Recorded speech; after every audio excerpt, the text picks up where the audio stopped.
All right, shalom everybody. Peace for those who love peace and no peace for the wicked, the Lord said. I hope my voice coming good. I think it's way better than, hold on, let us see. All right, shalom everybody. All right, peace for shalom everybody, and no peace for the wicked. Peace for those who love peace and no peace for the wicked, the Lord said. I hope my voice way better than. My sound is coming twice because I had YouTube open in different page. Sorry for that. I'm using like a cheap mic for $19, and I think the sound is doing way better than the mic for 160. Is that right? Is it better? I don't think anyone will say now that's the voice is low. Is it? This is $19 microphone. Interesting, huh? Yeah, the expensive one with fancy stuff and whatever, you know. It was hardly people they can hear me. So we will return that one, and I order another one. But this one is temporary because still the sound is not the way I want it. But at least it's clear and people can hear me. So our topic today is about Hezbollah. You know, the Pope, he went to Turkey and he went to Lebanon. Now, you know, I don't appreciate him to go to Turkey for sure. But I just saw in the news that there is some excuse. You know, I can let it go, but still it is not right. Let me show you why he went there. What is the real reason he went there? This is the Patriarch of the Orthodox, and he is considered equal to the Pope for the Orthodox Church, the Greek Orthodox. Actually, I met him in person, you know. I met this Patriarch, and I'm really surprised that he's still alive, and he still can walk. This guy is really, really old, you know. I met him long time ago. So he is the first Patriarch, which means, you know, the Orthodox Church have patriarchs, and there is one of them, he is the first, which means he is the same as the Pope. So he is the highest for the Orthodox Church in the world. And the Pope is going there to sign, or he signed with him already, an agreement of unity, which means to unite the Orthodox Church and the Catholic Church. Now this, you know, conversation of unity was going for a long time, but nothing happened. I hope, you know, I pray actually, I would love to see the two churches get over their stupid fight, which is not, doesn't make sense. I call it stupid. Because of it, you know, we as a Christian, we lost many wars. We know that unity is what makes you strong and stronger. So if those two, they can come to an agreement to unite the church and go back to be one church, because in the beginning, both of them, they were Orthodox. Both of them, they were Orthodox. Orthodox is, it's a statement meaning the one who in the straight way, the right direction. So in the beginning, both of them, they're saying, I am Orthodox. No, I am Orthodox. The whole idea was about politics. Two kings, each one of them, he is fighting the other king, separating the church by involving priests and leaders in politics. Division, always behind it, politics, not God. And when you see people are divided, that's because Satan is involved, not God. God don't bring division and don't bring confusion. So he went to Turkey to sign this, let us say, agreement, which is, I don't know the details of it, but supposedly is to bring the two churches into unity again.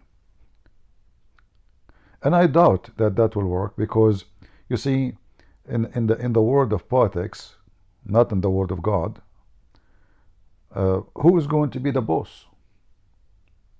Who is the one who is humble, who will deliver and says, you know what, I will give you my position, you are the boss now for all the church? Because you cannot have two heads for one body, right? You have to have one head. Is it possible? We will see.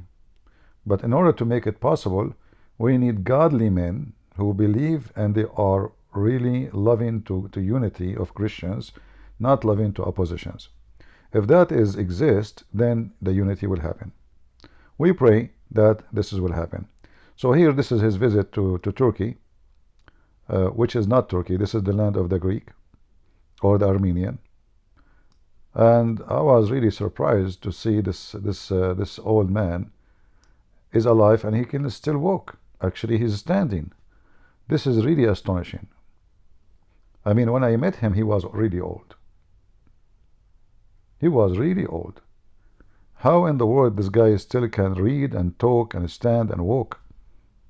Great joy and jubilation, in the same spirit of fraternal love by which it received your illustrious predecessors, Popes Paul VI, John Paul II, Benedict XVI, and Francis of blessed memory, who contributed greatly, each in their own way, with their own charisma, to the rapprochement of our sister churches, through the dialogue of love and truth, in accordance with the Holy Apostle Peter's exhortation, to make every effort to supplement our faith with virtue, and virtue with knowledge, and knowledge with self-control, and self-control with steadfastness, and steadfastness with godliness, and godliness with brotherly affection. All right. So now we know why he went, but still I don't agree with him to go there. I mean, they can meet both of them in Greece, not in Turkey, because going to Turkey is giving a blessing for this filthy Erdogan for stealing our churches, and we should not give him a gift. But this is not our topic today. Our topic is Hezbollah. Those are Hezbollah. Hezbollah commanded his members to go and welcome the Pope. Now, is it really a welcoming? No. We know that those Hezbollah are people of taqiyya, and you know what taqiyya is, right? They hate the Pope, they hate the Catholic. In fact, the Hezbollah killed at least 80 Jesuit monks in Lebanon alone. At least. Many they were kidnapped and they never been found again, and many they were shot in the head by Hezbollah. So we know that they hate the Catholic and they hate the Pope and they hate anyone as a Christian. So what is behind this, going and welcoming the Pope? In fact, if you hear, you will see they were saying, Labbaika ya Nasrallah. They were not welcoming the Pope, they were shouting for Nasrallah.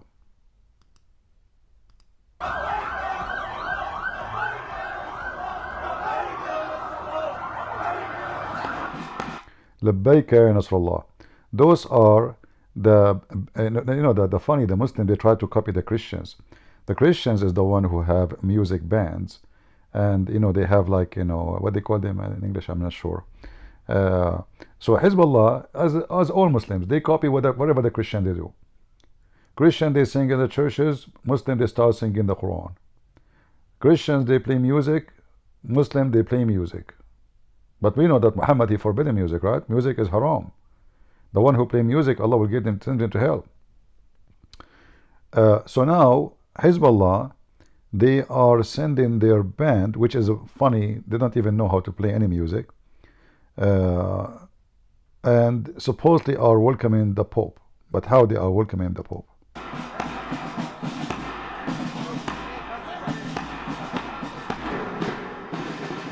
Look, do you see the image here? They put the image, the picture of Hezbollah leader, the one who was made shish kebab by Israel, over the Pope. They knew, that they do things in purpose. They don't do it like it's not. So it sounds like they are welcoming the Pope, but in fact they are saying, our man in the top of you.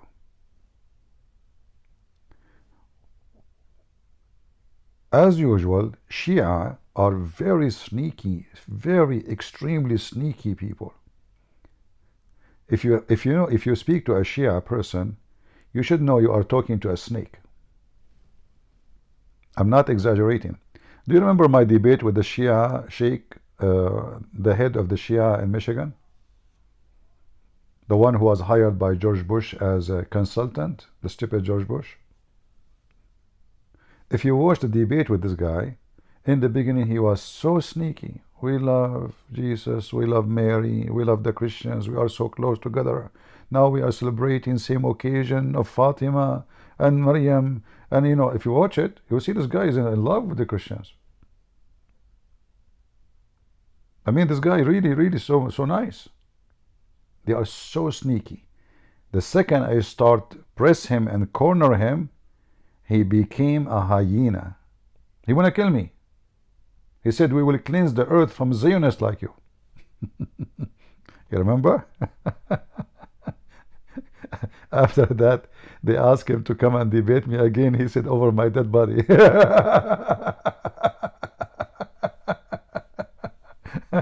Never again.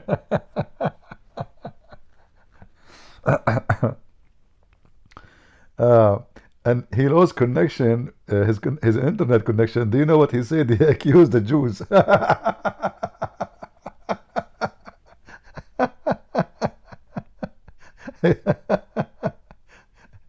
The Zionists are cutting my internet. It was hilarious. They are stupid by birth, like you cannot make Abdul smart. Like when this guy Daniel, he said, we Muslims, yes, we are low IQ. I have to give him a grade for that. They have a very low IQ. They are a sneaky snake, but they can fool only someone is stupid. You have to be stupid to be fooled by Muslims. You have to be certified donkey, not only a donkey.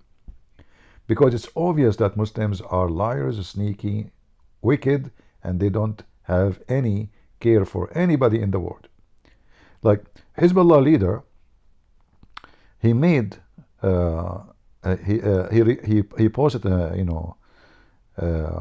message to the Pope before he come, and this is here I found it translated into English, so you can watch and see with me. I hope you can see it clear. Like I can zoom in, but that will make you not able to see the video. But I hope you can see it. أرحب بزيارة البابا إلى لبنان، ونحن كلفنا إخوة من المجلس السياسي من أجل زيارة السفارة البابوية وتقديم كتاب هو عبارة عن رسالة من حزب الله إلى البابا، وكذلك ستنشر هذه الرسالة في وسائل الإعلام. نحن نرحب بهذه الزيارة في هذه المرحلة المفصلية، وإن شاء الله تكون للحبر الأعظم المساهمة في تعميم السلام في لبنان بتحريره وإيقاف العدوان والوقوف إلى جانبه كما عودنا وإلى جانب المستضعف. See how hypocrite they are? They claim that they are people who like peace. This piece of shit, he is saying we hope the Pope will help us to spread peace in the area. Hezbollah like peace. I mean, they are all about peace. This is why they have 100,000. Just 2 years ago, Nasrallah, he threatened the Christians in Lebanon. He told them, remember, I have 100,000 fighters. They are waiting for one word from me. And he was speaking to the Christians. I will kill you all.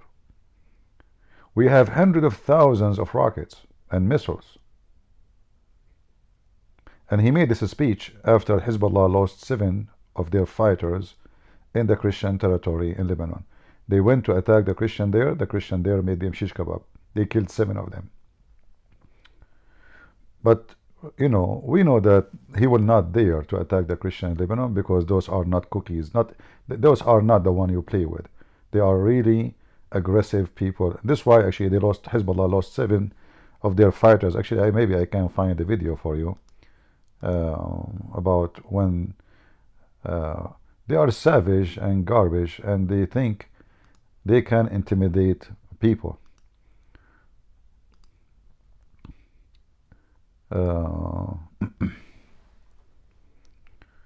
Let us see.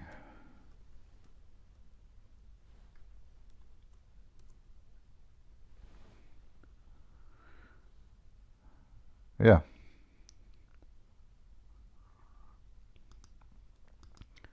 Let us see if we can show you. Those are Hezbollah, just what 3 years ago, something like that. They came to their Christian neighbors area by hundreds in motorcycles and they start beating Christians in the street. Whoever they see in their way, they beat them up, they break their cars, and immediately the Christian there, they respond to that, and they made them shish kebab.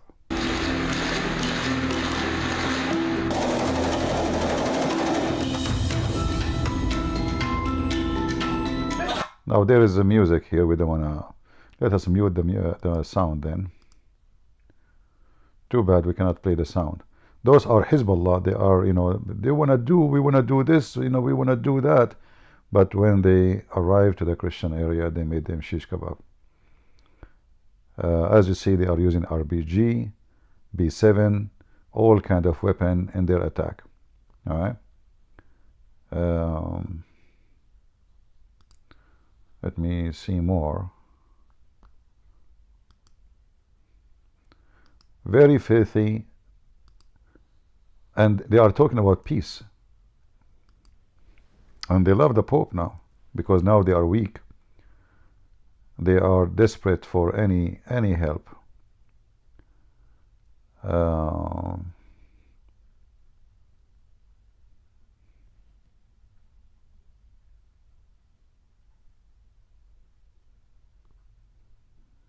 Yeah.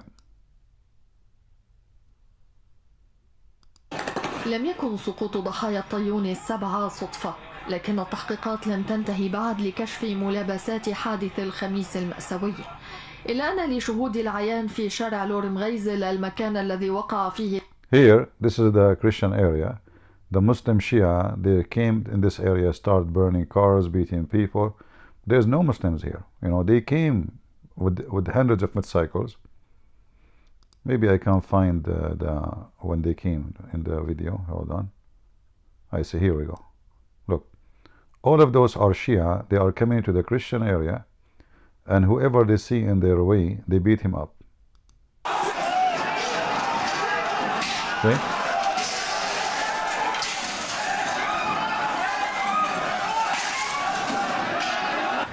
وصلوا صاروا يصرخوا بدون ما ينزلوا على عدلية دغري كوعوا لعنا بلشوا بتكسير السيارات So she's saying that they came to us, we did not do anything to them. They start destroying cars, beating people, etc. And then the Christian, they start respond to that, and they made them shish kebab. So the filthy leader of Hezbollah, he made a video warning the Christian that he have 100,000 fighters. They can move immediately to attack the Christians. We don't want the music. Those are Hezbollah. Here we go. And now he is warning the Christians, I have 100,000 fighters. يشكل تهديدا للمجتمع المسيحي بافتعاله الاقتتال الداخلي. لم يتأخر رد جعجع كثير. This is the leader of the Christian, the Lebanese forces, those are Christians, and respond to him. He says, don't threaten us, just try to do it. Anyway, so Hezbollah now is trying, because they collapse. Israel made them shish kebab. So now, because they are weak, and this is always you will see from Muslims, when they are weak, they are very friendly, extremely friendly with you. The second they have teeth and nails, you will see the hyena behind the mask. When a Muslim he come to an area and they are small in number, they are very friendly. They are very helpful. They are very nice to the neighbors. Extremely. I'm not making things up. I'm telling you, they are extremely friendly. They will do anything to make you feel good until they are good in number. Then you will see the real Abdul. And this is what happened now to Hezbollah. Hezbollah, within the last 20 years, trying to take over Lebanon, trying to kill all the Christians and get them out of the country. Not all the Muslim Sunni, by the way. I mean, they hate those Shia and the Sunni. They are enemies. So the Shia, they want to kill the Sunni they want to kill the Shia. We know that. But in the way, both of them, they agree that the Christians are the enemy. However, because of the division between the Muslims, Sunni, they try to make the Christians their friends, and Shia, they fail. Why? Because simply they are not local organization. They are from Iran. The fund, the money, the command, the order is all coming from Iran. So this guy, he is a leader of Hezbollah, but he is just a toy. He have no command. He cannot command anything. It is the Iranian mullahs is the one who make decision about what he can say. Even the message he wrote, like he is reading right now, I assure you, is written to him by the government of Iran. All right? So things is getting very bad for Hezbollah. The Israeli, they did really I can say that the Israeli made a victory in the last year, maybe more than any war ever they have. Even though in the previous war they win land, they took back many of their lands, but in this last war, since October 7, they were able really to take down everyone who opposed Israel. Anyone. I can say it's a victory of the intelligence, which means not just the army, the IDF, but the Mossad, the Shin Bet, all those intelligence agencies, extremely powerful, extremely successful. This guy right now, I am sure he is not in Lebanon. The leaders of Hezbollah is not in Lebanon, and he cannot be there because they will kill him. I am sure he is not even in Iran, because even in Iran they will kill him. Mostly, and I am positive, he is right now in Russia. This is the only place he can be safe from the hand of the Mossad, because the Mossad will not try to, get into intention with the Russian. Otherwise, if he is in Iran, he will be killed. If he is in Lebanon, he will be killed. Wherever he goes, he will be killed. All right? And the Israeli have a very support intelligence. I mean, they can find, like, they killed what his name, At-Tabata'i. Let us see. Let me show you.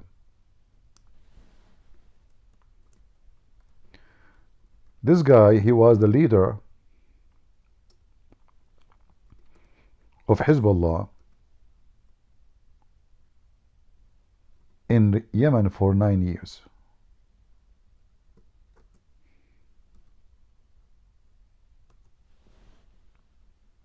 Let me see if I can find you the video.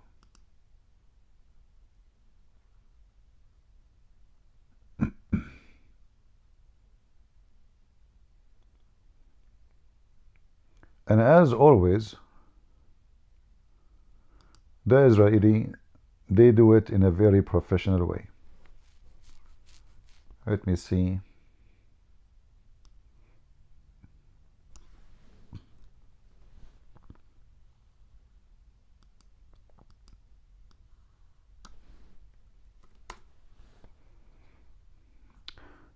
This is one of the most important. كيف تمكنت إسرائيل؟ He was going to be actually the leader of Hezbollah if this guy was killed. He is the second person. Netanyahu sent him and made him shish kebab. من اغتيال هيثم الطب. This is him. All right. He was leading the war in Yemen against the Muslim Sunni, and for sure he killed thousands of Muslim Sunni. The Muslim Sunni could not reach him, could not kill him. The Israeli hunted him like a dog, as usual. All right. No place to hide. And you know, like it's the amazing is, like when they hit, like how in the world they are able to, like you are in an apartment, right? They don't only hit the apartment, they hit where he sit in the couch. Like how they can see him. And they hit from a high in the sky plane. It's not like we are getting closer. So they have technology, and I have to say maybe nobody have it, not even the American.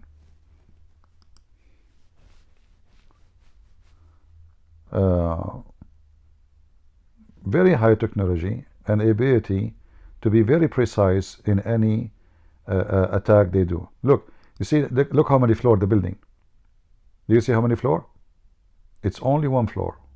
And they use a bomb fit to kill him, not to destroy the whole building, because they don't want to harm the rest. So they are very careful, not even to harm the neighbors. They want the guy. We don't want the rest. We don't want his neighbor. We don't want the one in the second floor. We don't want anybody. Precise, and the street is not even wide. So the rocket they are using, obviously it's a very smart, intelligent, which means it can go right, it can turn, it can take a curve. It's not a straight missile like go directly. Very, very, very super intelligent information, precision in the attack. Look at, you know, it's amazing how they can do things. And this guy, nobody knows where he is. Like nobody knows where he is. Yet the Israeli is the one to know. All right. This is why the Hezbollah, they are now in the weakest spot in their history. This is him. This is the potato. You know. Those are videos. You know, through his history.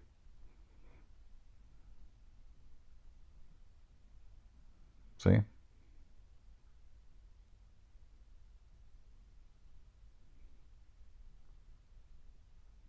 Very evil, ugly man.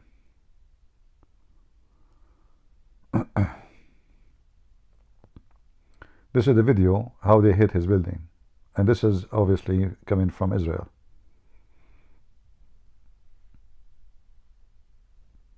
Don't mess with Israel. Don't. They will make you shish kebab. And your Allah cannot, you know, cannot help you, obviously. All right. Yeah. So this is the purpose of this Hezbollah, trying to make themselves that they are in love with the Pope, but we know that they killed a lot of, actually all the worst enemy to Hezbollah in Lebanon is the Catholic. You see, the Maronite in Lebanon, there's a church called Maronite. They follow Maroon, which means Saint Maroon. They are Catholic. They belong to the Catholic Church, but those are the most aggressive enemy to Hezbollah. So it's very funny and like stupid to claim that you are a friend to the Pope when your nightmare is the Christians and who they are, Catholic specifically. You know, during the war in Lebanon, the Christians, let us see if we can show you.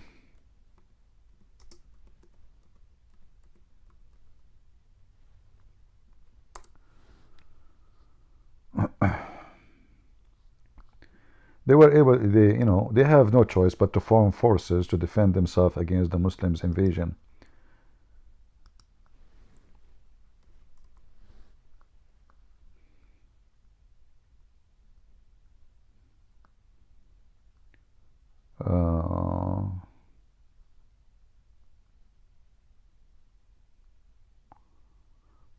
those are the Lebanese forces. This is like, old videos. I'm just trying to see if I can show you give you some ideas. If there is any. This is their first leader, the one who established the Lebanese forces. This is their flag. His name is Bashir al-Jumayl, and he was assassinated by the friends of Hezbollah. Actually, the one who's behind it is Hezbollah. Yeah.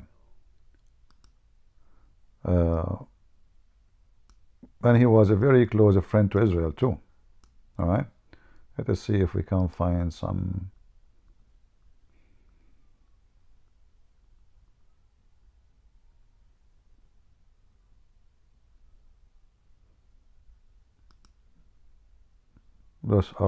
This video may be inappropriate for some users. Those are the Lebanese forces, the Christians, defending their areas. This is during the wartime. هجوما كاسحا على القوات الموالية لإلي حديقة. Yeah, and in the same time, the Christians, they start even fighting each other, which is very sad too. As usual. As usual. Nothing new. This is the Lebanese forces. إنهم من الأشخاص الأكثر إثارة للرعب في العالم. لا نخاف أحدا، لا نقبل ابتزازا، لا نقبل تهويلا، لن نقبل تهديدا. Yeah, there's the music. I hope we will not get a flag because of it. So this is their flag. It have a cross. As you see, the cross have a different a little shape like a dagger.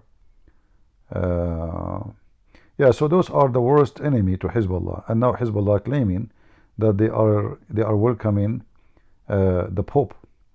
That is very funny and very weird.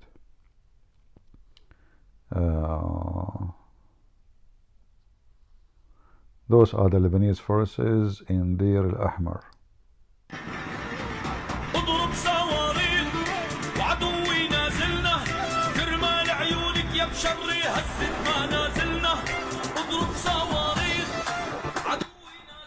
So this is here.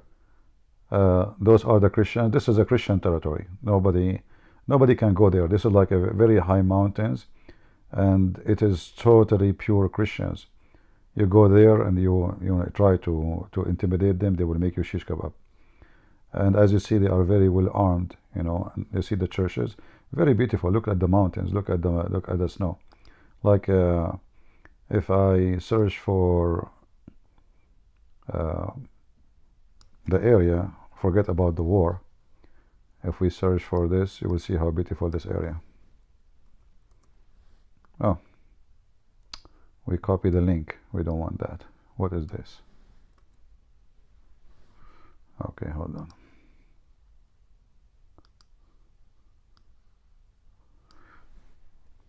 Deir al-Ahmar.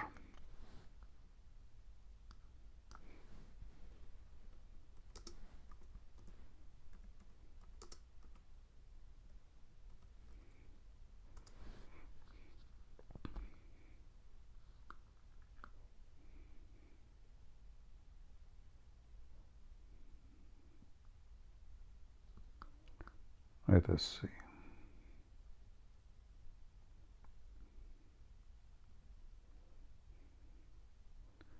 I'm just trying to find the video which will not involve copyright, so we can show you.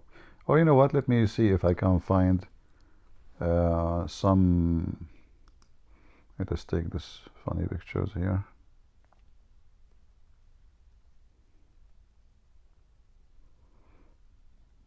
We find a website have pictures better than videos, so nobody can come after a copyright thing.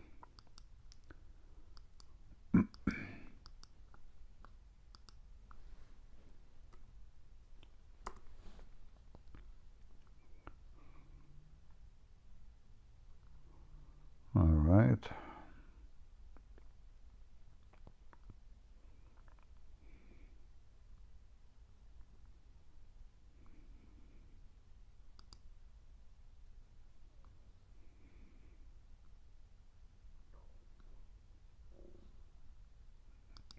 Until now we could not find the website.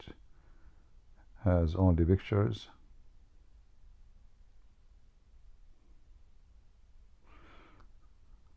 Let me try something else.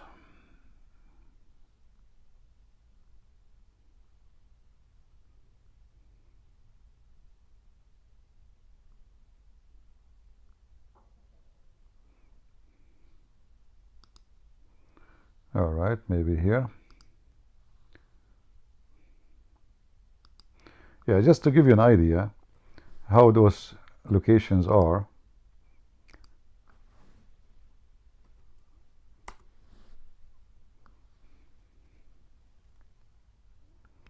Let us see.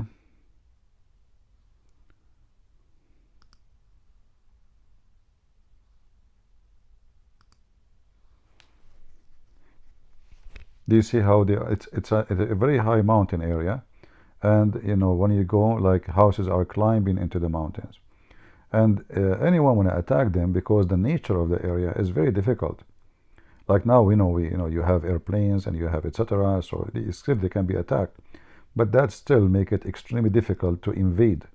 You can shoot from far distance, you can shoot rocket at them, you can, but to get there is different story, you know. Because the nature. This is why actually the Muslim could not invade this area and force people into Islam. Those areas take Christians because they are far from the hands of the invaders, and the Christians were able to defend themselves way easier than others, because simply the area is extremely difficult to be invaded.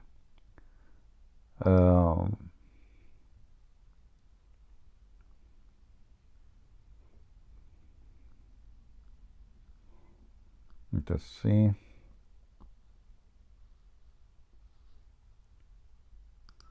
There is a website, actually I forgot the name of it. It have a lot of pictures, can show you great stuff about those locations.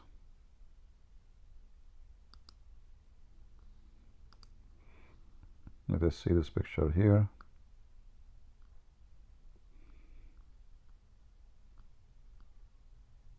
You know, some websites are really funny. You click, it shows you a picture, but when you click on it, it doesn't show anything.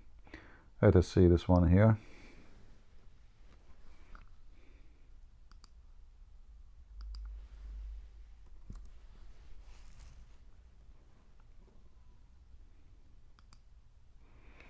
That will give you an idea how high is the area, you know. If you see, like, you can see really too far distance from their location. All right, and the people there are very extremely religious. It's not like you cannot. They are very religion there is not a joke. Nobody take it lightly, and this is why Hezbollah, they fear those Christians very much. But their Hezbollah biggest concern was Israel. They said to themselves, if we can create an army, and this army can reach a point where Israel can, like, let us say, bow down to us. They knew they cannot win against Israel. This is not why Hezbollah want to fight Israel, because, like, they are not trying to win. They will not win. They knew that. But they were trying to come to the point where they are the one who speak in the name of Lebanon, to be in control of Lebanon, and then they will turn their face to the Christians, and then the war with the Christians will be way easier if Israel become on the side, like Israel will not involve no more. So the plan of Hezbollah is we make the Israeli come to an agreement with us that from now on we are the one in charge of Lebanon, and anything you want from Lebanon, you take it from us. We are the one who negotiate. We are the one who control. We are everything.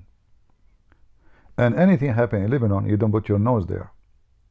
This way they can turn their face into the Christians and start killing them, and then they guarantee that Israel will not get involved no more. But that plan collapsed. They push hard in Israel. Hard made them shish kebab, and Israeli made them shish kebab. Otherwise, Hezbollah knew that they cannot win against Israel. You know, they knew it. I mean, you not need to be genius to know that this mission is impossible to win with Israel. But they were able, let us say, for some time, to make the Israeli like focus only in Hezbollah in Lebanon. Like they are the one who can make decision. So the president is not important no more. The army, the Lebanese army is not important no more. The head of the army is not important. The only one who can make decision in Lebanon for the last 20 years, it was Hezbollah. So this was their plan, and the last year, or let's say the last 3 years, since October 7 happened, Israel destroyed all the dreams of Hezbollah, and now they became the joke of everybody. And this is why they are trying to get closer to they try to give a friendly message to the Pope. Maybe he can take, like he can be, let us see, help us to rescue us from the situation we are at. All right. I hope I gave you some just good idea about what's going on in those territories, because what you hear in TV have nothing to do really what is happening in the ground. Most of people, they are ignorant about that territory, and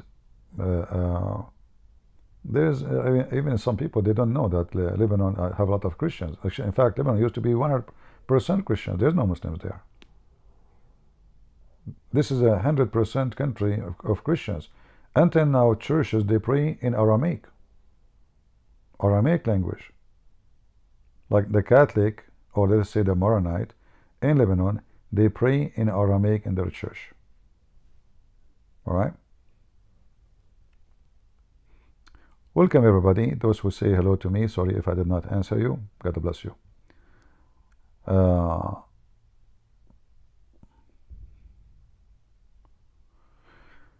You know, October 7 was the biggest mistake Hezbollah and Hamas they did. Even though they don't want to admit that this was a stupid mistake, you know. And I say a mistake because it was a decision badly calculated. They said to themselves, we go as usual, we kidnap some Jews, and then the Israeli will stop attacking us because they will not be able to attack us. We have their soldiers, we have their civilians. You know, if Netanyahu one day he exchanged 2,000 Hamas criminals, terrorists, for one soldier. So what if we kidnap 100 or 200 or 300? What we will do? We can control Israel. So they thought, we attack, we kidnap, we take prisoners, especially females, and then we will break the Israeli down to their knee. It did not come to their mind that the Israeli will go and have an invasion, full-scale invasion. All right?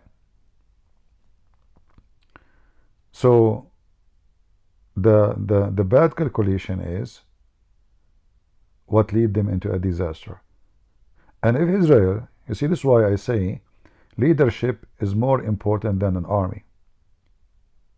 Why Israel did not do what they did now 30 years ago?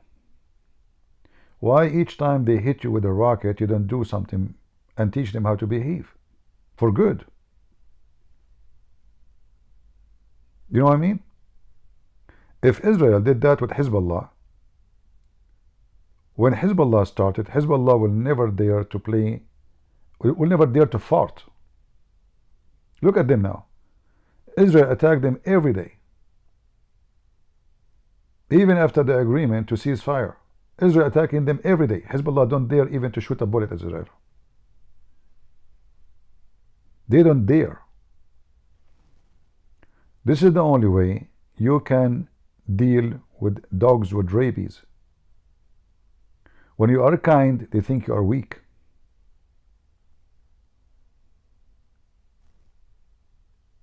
When you are friendly and peaceful, they think you are weak. They will not take it, they are nice. No, they will say he is weak. That's why he is a friendly, because they are wicked. They understand your kindness as weakness because they are wicked. There's only one way to deal with the wicked ones, is to speak their language. There's no other language.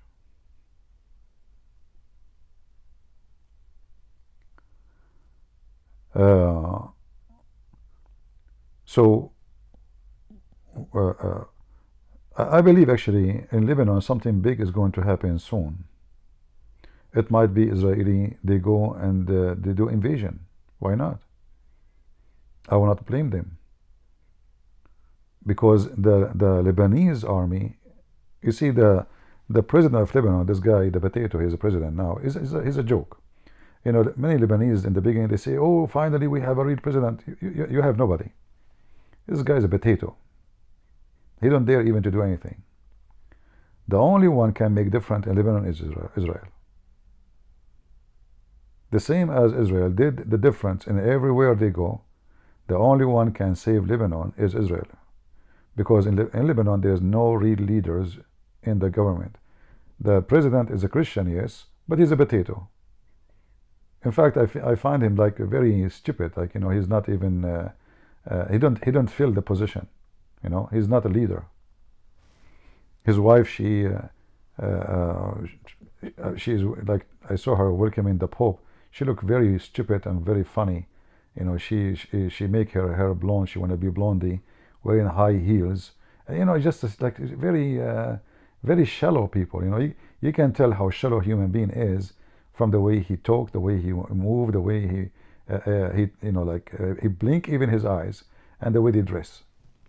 And on the top of that, they are in a position, and he is a president for more than a year, and he did nothing, totally nothing. So for me, he is just a potato. All right. Well, I hope we had shared with you some good information about those about the news there, and we will see what will happen soon. You know, do you remember one day? I think I still have the video in my channel.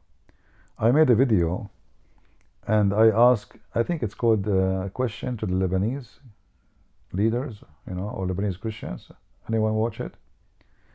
Because I noticed, like, you know, more and more those Lebanese Christians, when they speak, I mean the one that they say, the politician, when they speak about Israel, they say the Israeli enemy.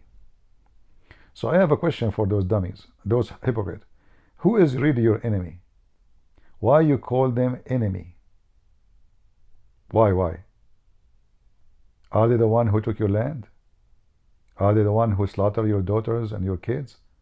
Are they the one who took your churches? So there is some Christians in Lebanon, they are potato leaders. They are leaders just for, you know, like, let us say, it's not even people who choose them to be leaders. Mostly they are rich, from rich families. They have money. In order to be politically correct with the neighbors, who they are Muslims, they say the Israeli enemy. But Israel is not an enemy for any Christians. In fact, during the war in Lebanon, the Lebanese forces was armed by Israel. Everyone, you know that. The only one who support the Lebanese forces, which mean the Christian forces, is Israel. It's not a secret. While Muslims, they were coming and joining fight against Christians in Lebanon from everywhere, from Afghanistan, from Pakistan, from Morocco, from Libya, from Syria. Muslims come from everywhere to kill the Christians in Lebanon. The only one who gave them a hand, it was Israel. It's a fact. And you can ask any Lebanese. I don't know if there's any Lebanese here in the chat. They have no friends except Israel.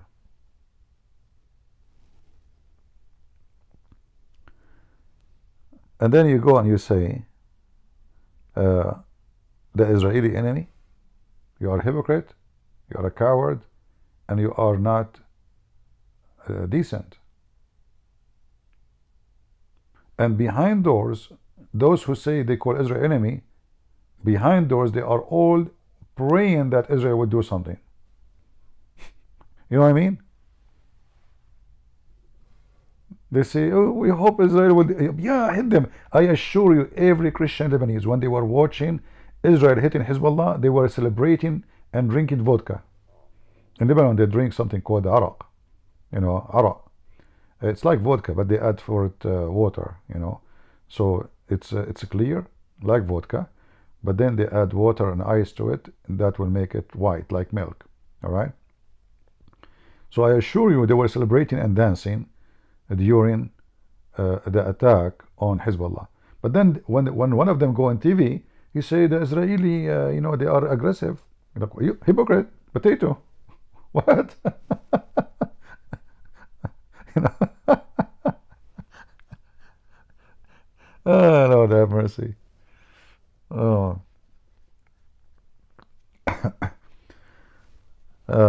What we can say.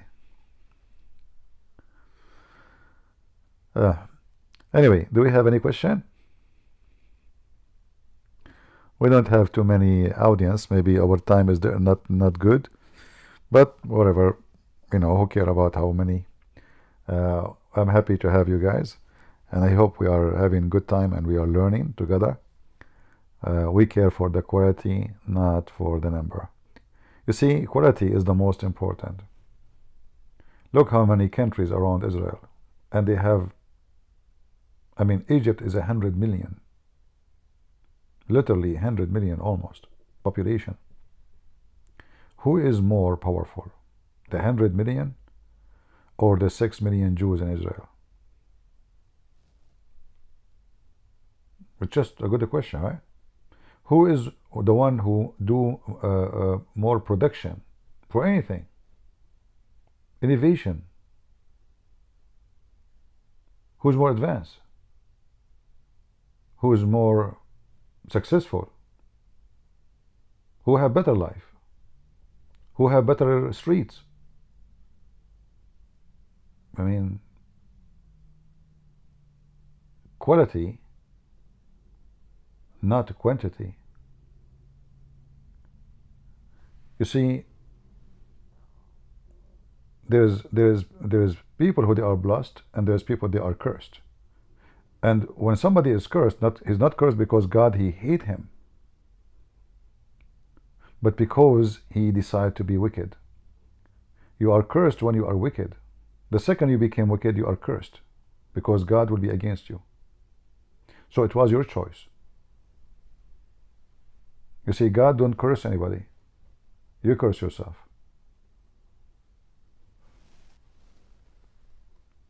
God did not punish Adam. Adam punished himself. Because Adam, he chose to do what God don't want him to do. It's like when you break the law, it's not the law punishing you. You punish yourself. You know the law. And you said, I don't care. I'm going to do what I want to do.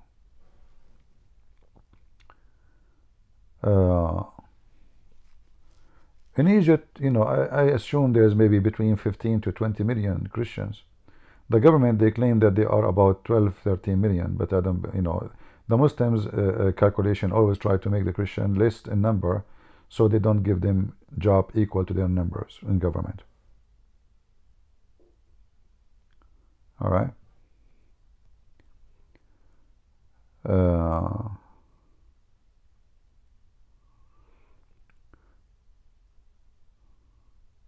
So, you know, we care for the quality, and this is why if you go to Lebanon, go to the Christian area and go to the Muslim area, you will not believe it. I wish I can have videos to show you. You go to the Christian area, you will find that the Christian area is even way better than Europe. What Europe? Europe became dirty now. You go just 100 meters out of the Christian area, you find yourself in the most wicked graffiti, garbage, you know, dirt, hijab and burqa. You go to the Christian area, you know, you are in a different world. It's the same country. The only difference is religion.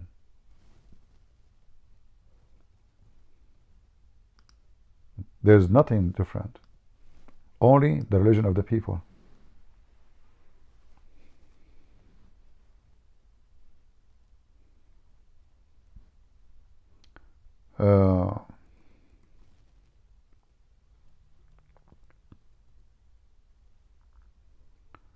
Let us see. I don't want to change my program to be a geography.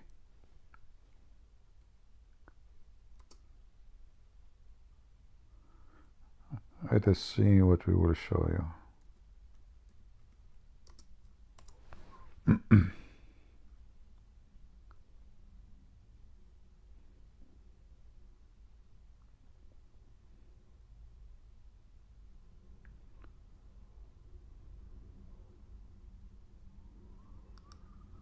Okay, we have here a video. The problem that when you play videos of others, they can flag you, you know. So I will avoid not, you know, like, but just to give you a hint. This is the Christian areas in Lebanon. All right, it's actually very similar to Greece. If you go to Greece and you go to Lebanon and the Christian area, you will find yourself as if you are, in fact, they are mixed with the Greek. Many of them, they are Greek actually originally. You know?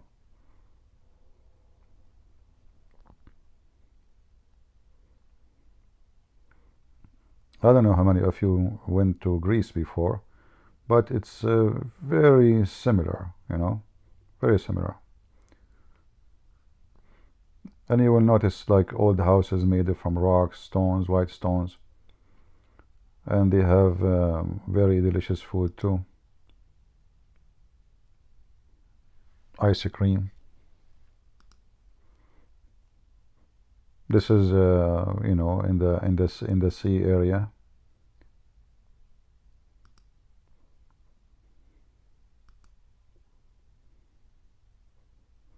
This is at night.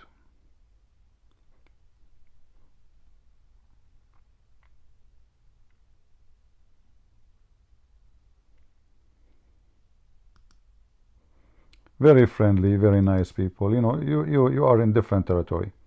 If I go right now and show you the other side, the Muslim area, like specifically the area where Hizbullah,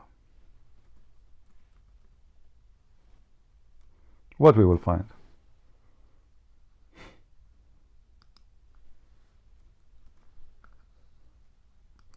The same country.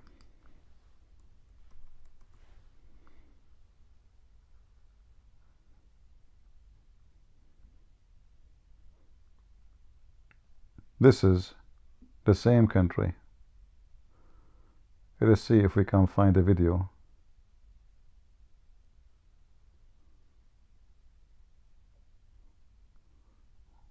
You know, the problem when you type that area, you see nothing but except the war, you know, like explosion, and I'm trying to find a video where just we show you the streets, normal streets.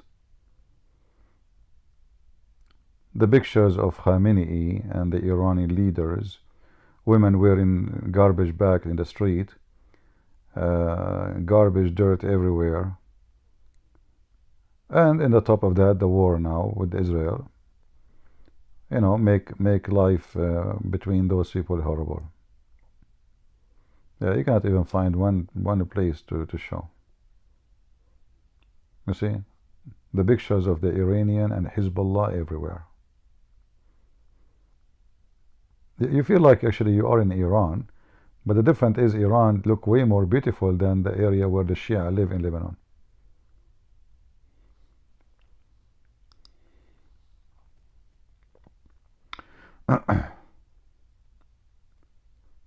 And not to forget that when you go to Muslim area, get ready to see men unzipping their pant and pissing in the street. They are following the steps of Prophet Muhammad, peace be upon him. They are the pee nation. They pee everywhere. You know, anywhere they go, they have to pee. I mean, Shakespeare, when he said to pee or not to pee, that is the question, he was talking about the Abdul. You know? Yeah.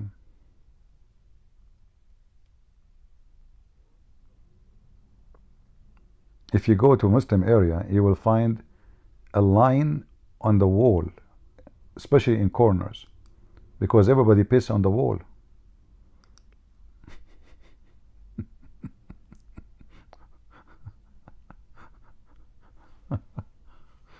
If you search right now about peeing on the walls in Pakistan, in Bangladesh, you will see how much popular the habit of Muslims, because Muhammad, he is their prophet. He pee everywhere. He's like a dog. All right. Even in Bangladesh and Pakistan, they write in Arabic. Do you see why they are writing Arabic font? Do you know why they write Arabic font in the wall? Do you know why? They write Arabic fonts because they believe that the Muslims, when they see Arabic font, they consider it as a holy language. So they will not pee at your wall. So everybody, he write Arabic under his window, so he, when he open the morning, his window will not smell piss.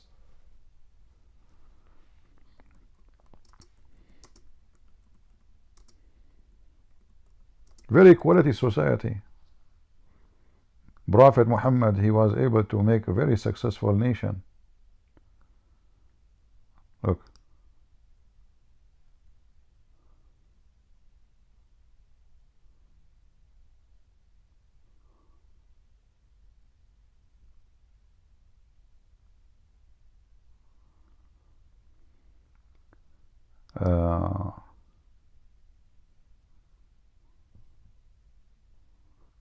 Let me see.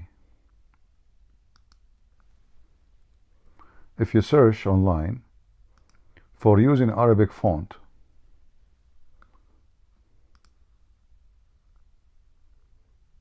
to stop urination, you will find tens of articles.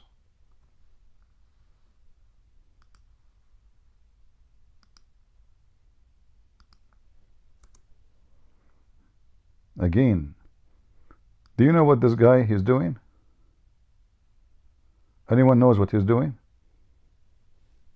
He's pissing. Even they are using the Arabic font, still he piss. And he piss like Muhammad.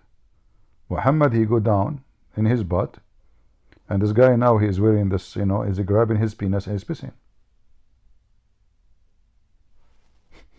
Pakistan, brother. Pakistan.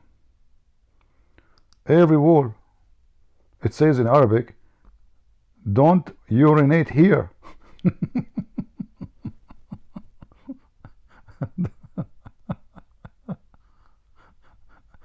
Don't urinate here. Sure. Bangladesh use Arabic signs as cure to public urination.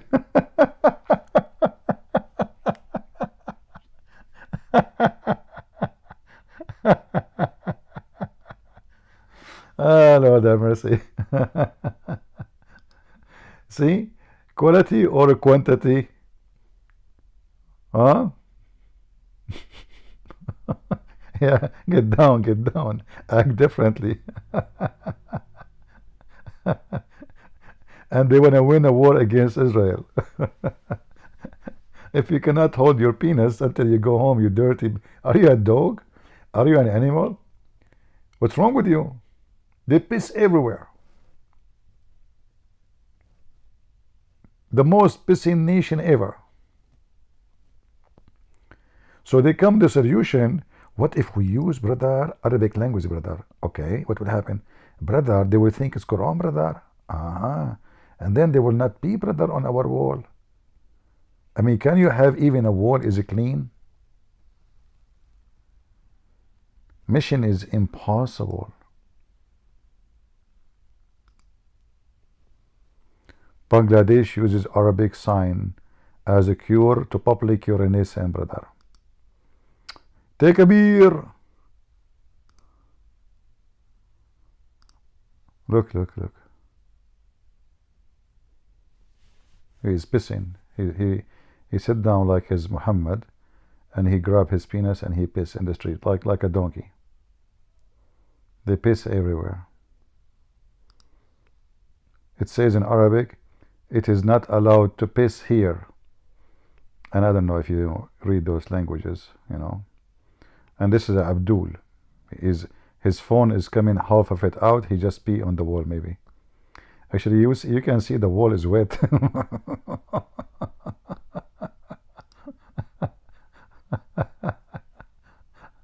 Lord have mercy. Yeah, stupidity is amazing. You know, it is amazing. Yeah.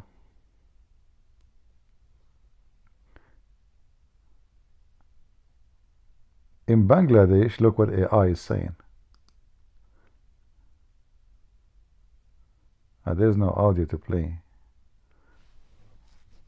You can ask ChatGPT why Muslims in Bangladesh and Pakistan, they use Arabic fonts. Is it true they use Arabic font to stop urination on the walls?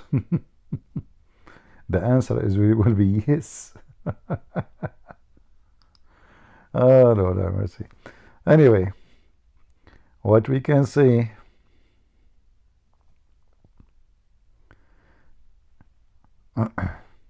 sorry guys, I have to pee. I have to go and pee on the wall of the neighbor. You know, in Saudi Arabia, in the morning you want to drink coffee, right? I mean, it's normal, right? And the morning in the desert is the best time, because during nighttime the desert is cold. It's cold, really cold. It's gonna get really cold at night, even in the most hot desert.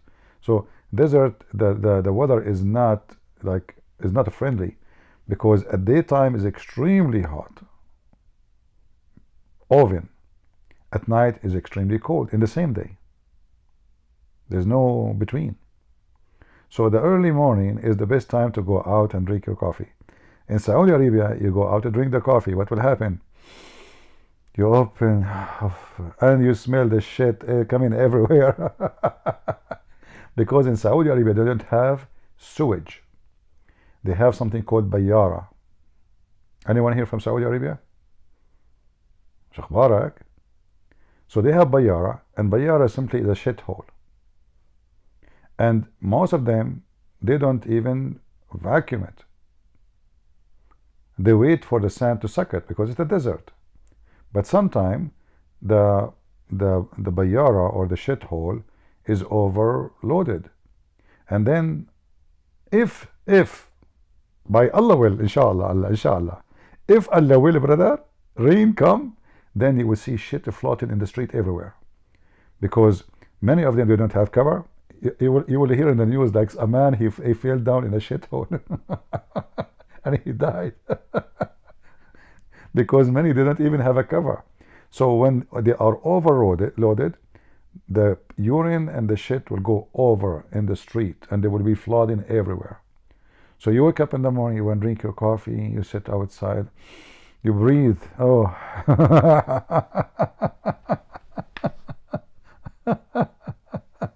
Sorry for the details.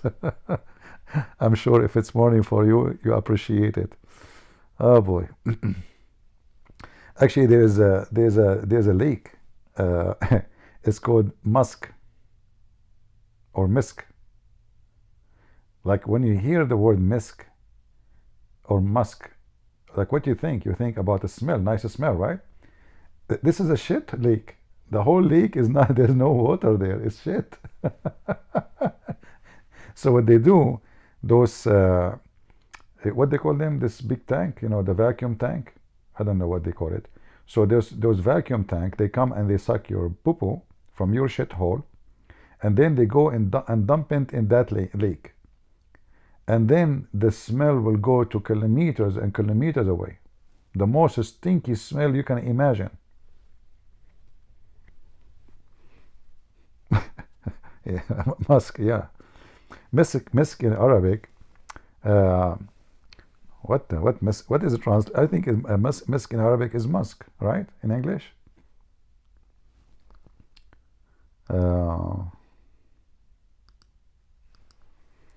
Like usually in the old days, they used to use a smell like musk and amber. In Arabic, we call it amber.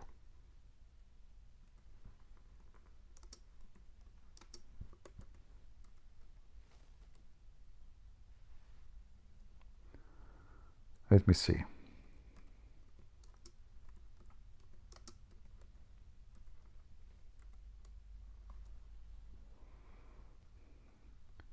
Maybe we can show you some images.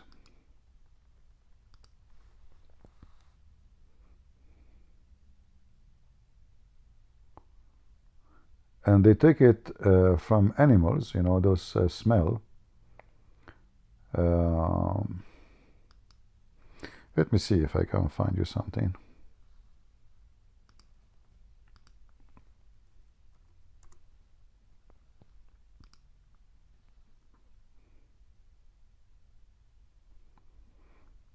Like this is from the deer. I believe that this is like the male deer, you know, the male deer, he had a smell which is to attract the female. All right, it's amazing actually, like how you know how things can come to existence. Let us see.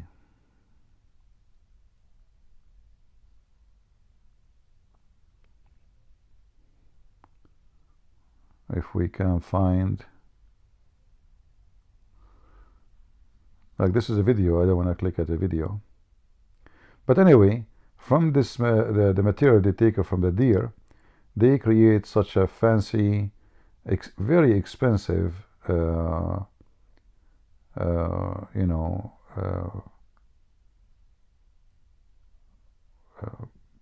perfume, let us say.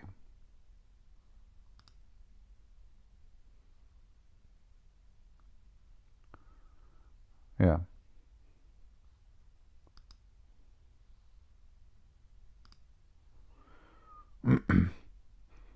Now for sure, now the Chinese, they have a new kind of musk, but have nothing to do with animals. It's fake, it's a chemical, but it provides the same smell, I think.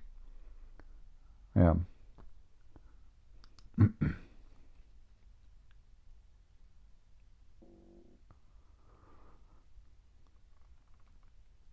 All right, any question? Before I go and pee at the neighbor wall, practicing my Arabian habit.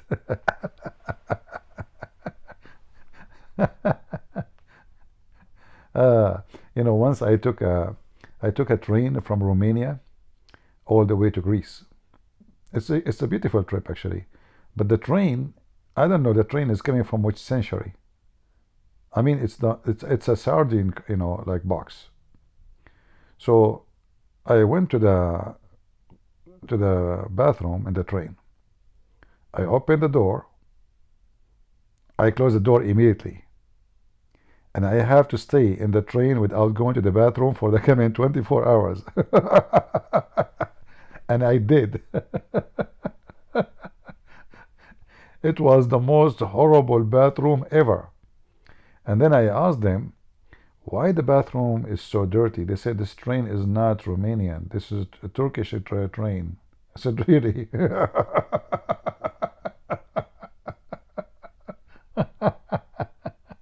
I said, what a Turkish train is doing in Romania? And why it's going to Greece? They said it's a company, they own, like the multi-owners for them. This why it's so dirty. I said, okay, but I mean, this is horrible. Nobody complained. Yeah, what complain? So I stayed almost 24 hours. I have actually no water, you know. I asked those Romanian, do the train have water you buy there? I said, sure, sure. I said, what about food? So sure, sure, sure, you know. Okay, sure, sure, sure, you know. But looked like maybe they took a train before, not this train, you know, not this Turkish train. So I said, okay, as long as there's water there and you can buy a sandwich, you know, I eat once a day anyway. I will not buy food. I went there, there's no water, there's no food, and there's no bathroom. Bingo. And there's two women with me in the same, what they call it, cargo. They want to smoke, two girls. And I told them, you don't smoke here. They said, why not? I said, you don't smoke. What do you mean, why not? I don't smoke. They said, okay, where will you smoke there? I said, that's my problem. You don't smoke here. You know? So from the beginning, I have a fight with the two girls who they are with me. They want to smoke. So two women, they smell like chimney because they smoke outside. They go outside to smoke, right? They come back, still they smell. No food, no water, and no bathroom. That was fun. Still, I enjoy the trip actually, because the view in the train, when you are going to Greece, you have to go in the mountains. It's very beautiful actually, very beautiful. But I learned my lesson. Not only that, hold on. I asked the guy who worked in this train guy. I told him where I can buy food. He says you cannot buy, but we will stop. He told me we will stop after an hour in a station in Bulgaria. You can buy there. I said okay, but how I guarantee that you will not move? I go down. He said no, we will stay at least for half hour. And then when I went to go out, he said to me, we'll stay only 5 minutes. He warned me. I said, you said to me half hour. He said, well, they are late. So he said, but don't worry, just go rush, inside the station, there's a grocery store there, buy water, buy food, and come back fast. So I went to the grocery store. I found it open. They have a lot of food to buy. There's water. So I grabbed the food, I grabbed the water. I went to the cashier. She refused to take euro. She take only Bulgarian money. I said, please. She refused. I was really upset. I said, what about okay, water?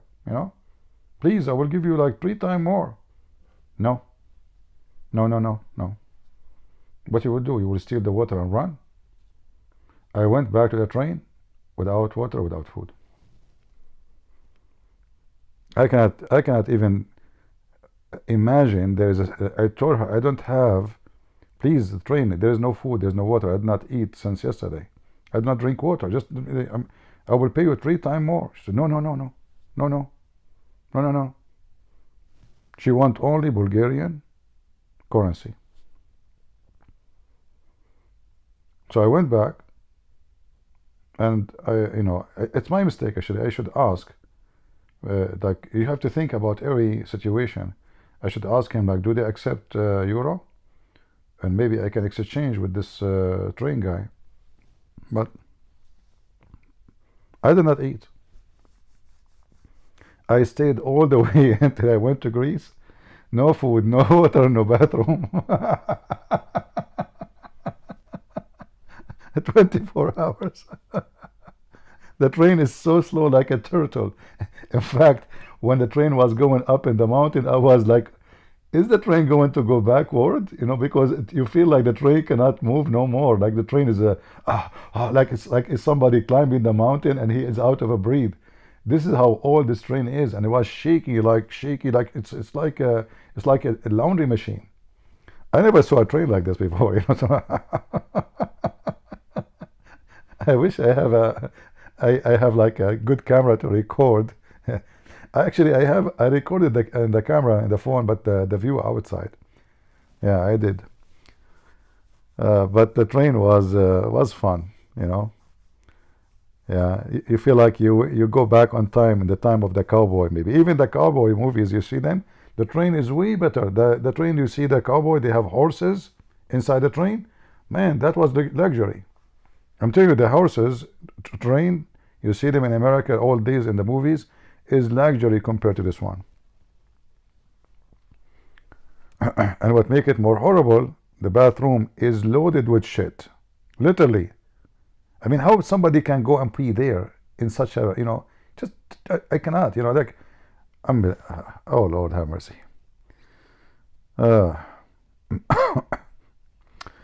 Anyway, what an experience. And since then, when I go in a train, I don't believe anybody what we say. So you see, when I went in the Ukrainian train, now when I'm coming back, I bought bread, salami, whatever, like food. I have enough, actually, I have enough food with me. Even when I went to Poland, still I have food from the train time. Because I learned my lesson. I will not listen to anybody say to me they have water and they have food, you know, never again. So I buy food with me, you know, and whatever happened there, I'm secure. Yeah. All right. I think we have enough for today. What do you think, guys? Are we done for today? I hope we have a good time, and I really enjoy being with you guys. Regardless of how many view we have here, still we are enjoying the company and the quality, and the quantity is not really important. For sure, I like to see more people here, but always the quantity, to see good people around, is a blessing, right?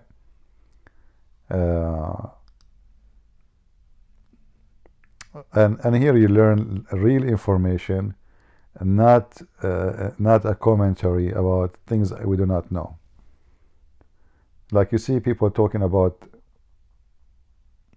the Middle East and Israel and so-called Palestine and Jordan and Syria, but they've never been there. They don't know what they are talking about.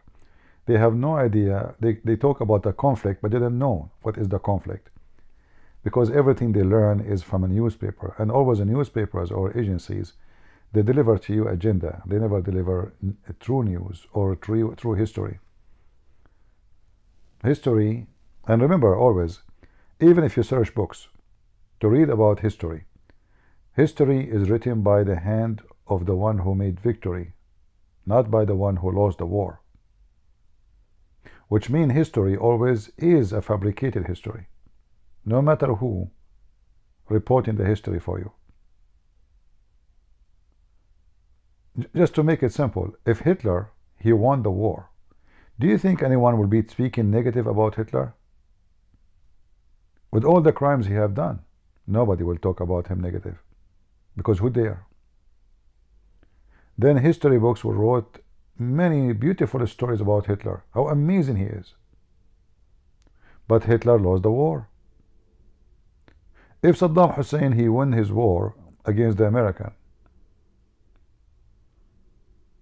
Saddam Hussein will be the hero forever, even though he's a dictator, he's a criminal, because who dare to speak against him? And the list continue. History always written by the victorious, not by the loser or the one who lost the war. And then it make it worse when history written by your enemy about you.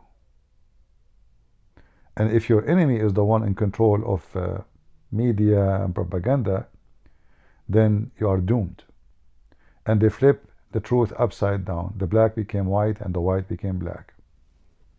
And then people, they become blinded, or they have a color blind, because most of people, they take what is written in books for granted. Like how many schools they teach every day bad things about the crusade in every school in America. But the crusade, they were the best of us. The crusade is the one who saved us today to be able to speak free words, free sentence, free teaching. Otherwise, we will be slaved by the Abdul. But every scumbag, he speaks negative about the Crusader. The woke themselves, they exist today because the Crusader protected them one day. Otherwise, those woke will be killed and slaughtered by the Muslims. So never take history from a history book. I take history about what happened to my people from my parents, and my parents from their grandparents, and their grandparents from their grandparents, because those are the only one who say the truth. The rest, which is found in history books, have nothing to do with reality.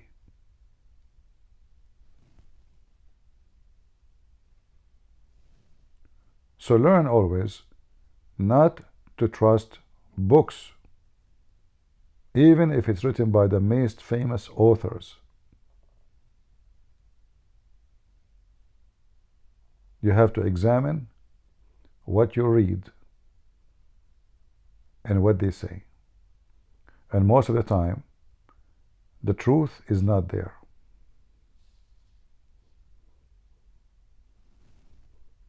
Like now, how many articles written against Israel? Even though the one who attack and kill and rape is the Muslims. How many people they will write in their history books that the Israeli are very aggressive criminals. But nobody of this same historian write one negative word about the Muslim terrorist. And if they do, they will mention those don't present Islam, like Tucker Carlson and the other Morgan garbage trash.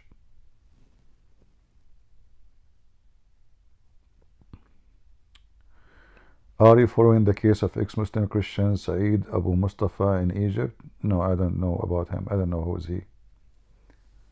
I have no idea. I never heard of him. So we better learn not to believe. Let us move this picture here. Sorry, I left this picture for you. Let us find you a better picture, something more appealing. Not this one. Like as an example, Muhammad taking a shower. That's better. Now you can enjoy the scenery. Prophet Muhammad taking shower with dead dogs and women, blood from period, and stinky garbage. And all of this is history written by Muslims. I believe this history. Imagine the Muslim, they write in their book. The Prophet, peace be upon him, he used to take shower and clean himself with the well of bidah. Bidah, I mean garbage. Which is a well, thrown into it the dead dogs and women of blood from period and their rags and stinky garbage. And now, when you read the history written by the Muslims about the history of Muhammad, they say this is da'if. This is not accepted. We don't believe it, brother. This is authentic. This is your authentic history. Yeah, this is an example of the history. And this is the Afrit which is mentioned by Allah in the Quran. He's very smart Afrit, and he moves so fast. He can steal. His job is to steal furniture. All right. Oh boy.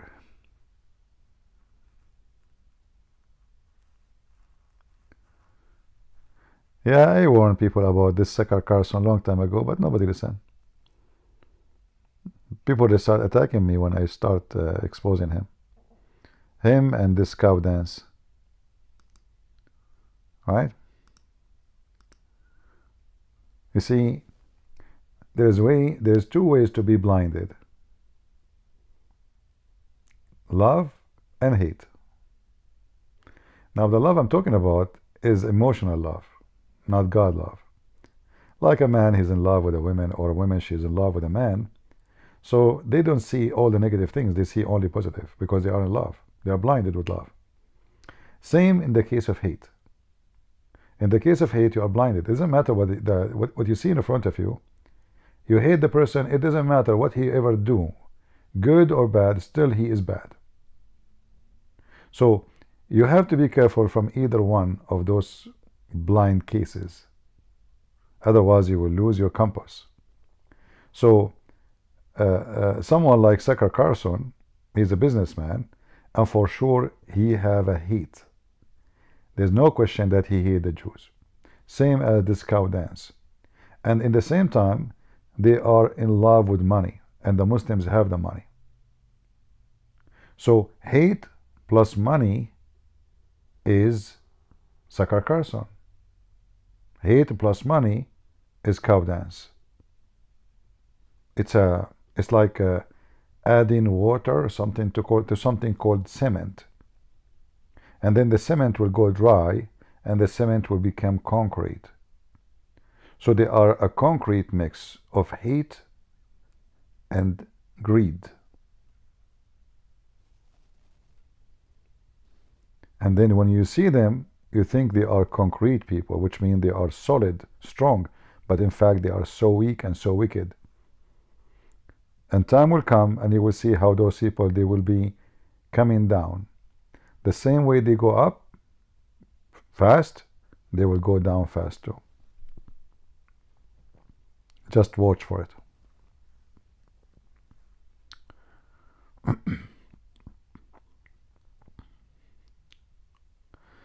All right, any other question before we finish for today?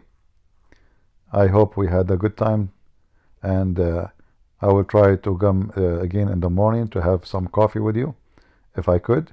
If not, maybe during the daytime we'll go live again tomorrow. And I hope this mic was better than the previous one.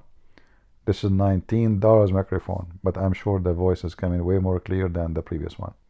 Thank you all for being here. May the Lord bless you. And until we see you again, God is good. So is Jesus. And we are the crusade. See ya. Bye-bye.